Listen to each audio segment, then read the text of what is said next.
তোমার রব কি বলে জানো? তুমি যাকে আমার চাইতে বেশি ভালোবাসবে, আমি তাকেই তোমার কাছ থেকে দূরে নিয়ে যাব আর তোমাকে বড্ড একা করে রাখবো।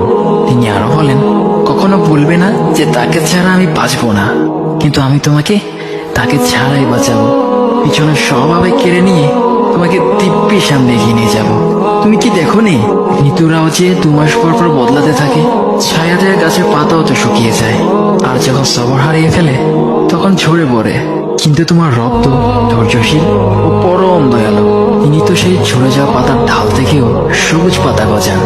তুমি কি দেখছো না, তোমার স্রষ্টার এই নিদর্শন? যে মানুষটাকে তুমি নিজের জীবনের চাইতেও বেশি ভালোবাসতে, সেই মানুষটাও একদিন অচেনা হয়ে যায়, তোমার মন ভেঙে যায়, এমনকি বন্ধু শত্রুতে পরিণত হয়। আর খানিক সময় পর শত্রু বন্ধুতে পরিণত হয়। যে মানুষটাকে তুমি নিজের জীবনের অংশ ভাবতে, সে মানুষটাও প্রতারণা করে। বুঝি না, এত কিছু হওয়ার পরেও তুমি তোমার রবকে বাদ দিয়ে সেই মানুষগুলোর উপরই ভরসা করো, যারা তোমাকে প্রতিনিয়ত কষ্ট দিয়েছে।